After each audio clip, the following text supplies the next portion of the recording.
നമസ്കാരം. CMRL എക്സാലോജിക് മാസപ്പടി കേസിൽ എൻഫോഴ്സ്മെന്റ് ഡയറക്ടറേറ്റ് എത്തിയത് മുൻ മുഖ്യമന്ത്രി പിണറായി വിജയനെ തേടിയല്ല, അദ്ദേഹത്തിന്റെ മകൾ വീണ വിജയനെ തേടിയാണ്. വീണ വിജയന്റെ കമ്പനി എക്സാലോജിക് സേവനം നൽകാതെ കരിമണൽ കർത്തയുടെ കമ്പനിയായ CMRLൽ നിന്നും പണം കൈപ്പറ്റിയതാണ് ഇഡിയുടെ അന്വേഷണ വിഷയം. കൈക്കൂലി, കള്ളപ്പണം വെളുപ്പിക്കൽ എന്നിവ സംബന്ധിച്ച CMRLനെതിരായുള്ള ആരോപണങ്ങളാണ് ഇഡി അന്വേഷിക്കുന്നത്. വീണ താമസിക്കുന്ന തിരുവനന്തപുരം ബേക്കറിയിലെ വീട്ടിലാണ് നിലവിൽ പ്രതിപക്ഷ നേതാവായ പിണറായി വിജയനും താമസിക്കുന്നത് എന്നതുകൊണ്ടാണ് ഇഡി പിണറായിയുടെ വീട്ടിലെത്തിയത്. എന്നാൽ CPM പ്രചരിപ്പിച്ചതോ പിണറായിയെ കേന്ദ്ര ഏജൻസികൾ വേട്ടയാടുന്നുവെന്നായിരുന്നു. റെയ്ഡിന് തൊട്ടു തലേന്നാണ് മുഖ്യമന്ത്രി VD സതീശൻ പ്രധാനമന്ത്രി മോദിയെ കണ്ടത്. ഇതോടെ മോദി VD ഡീലാണെന്ന ആക്ഷേപവും CPM ശക്തമാക്കി. ഈ രണ്ട് സംഭവത്തിനും റെയ്ഡുമായി ബന്ധമൊന്നും ഉണ്ടായിരുന്നില്ല. CMRL എക്സാലോജിക് മാസപ്പടി കേസിൽ ഇഡി അന്വേഷണം തുടരുന്നുണ്ടായിരുന്നു. എന്നാൽ അന്വേഷണത്തിന് ഹൈക്കോടതിയുടെ കൂട്ടുവീണു.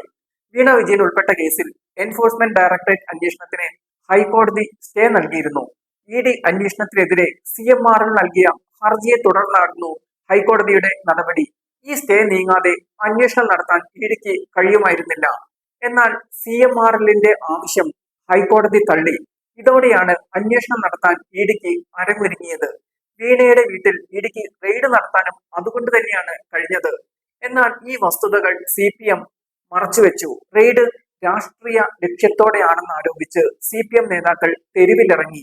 ഇഡി സംഘം സഞ്ചരിച്ച കാർ തല്ലിത്തകർക്കുകയും ചെയ്തു. ഇത് ദേശീയ തലത്തിൽ തന്നെ വാർത്തയായി. ഈ അക്രമത്തിൽ സഖാക്കൾ അറസ്റ്റിലാവുകയും ചെയ്തിട്ടുണ്ട്. പ്രതിഷേധം ഇവിടെ നിർത്താതെ ഡൽഹിയിലേക്കും CPM വ്യാപിപ്പിച്ചു. Party general secretary MA baby വരെ ഡൽഹിയിൽ നടത്തിയ പ്രതിഷേധത്തെ തുടർന്ന് അറസ്റ്റിലായി. ഇഡിയുടെ അന്വേഷണ മുനമ്പിൽ വീണയാണെന്ന് മറച്ചുവെക്കാനും മോദി VD ഡീൽ എന്നൊക്കെ പറഞ്ഞ് കോലാഹലം ഉണ്ടാക്കാനും CPMന് കഴിഞ്ഞു. എന്നാൽ മുഖ്യമന്ത്രി VD സതീശൻ ഇഡി റെയ്ഡുമായി ബന്ധപ്പെട്ട് പ്രതികരിക്കാൻ തയ്യാറായിരുന്നില്ല.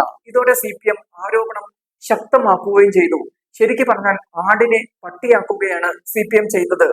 നിയമസഭാ തെരഞ്ഞെടുപ്പിലെ തോൽവിയെ തുടർന്ന് മുഖ്യമന്ത്രി പിണറായി വിജയനും CPM സംസ്ഥാന സെക്രട്ടറി MV ഗോവിന്ദനും ആരോപണങ്ങളുടെ ശരശയ്യയിലാണ്. എന്നാൽ ഇഡി റെയ്ഡ് വന്നതോടെ CPMന്റെ രോഷത്തിയിൽ നിന്നും പിണറായി വിജയന് പുറത്തു കടക്കാൻ കഴിഞ്ഞു. പാർട്ടിയെയും സഖാക്കളെയും തന്റെ പിന്നിൽ അണിനിരത്താനും കഴിഞ്ഞു. എന്തായാലും ഇഡി റെയ്ഡിനെ തുടർന്ന് വന്ന ജാഡ്യം മറയ്ക്കാൻ തന്നെയാണ് CPM ഇവിടെ ശ്രമിച്ചത്.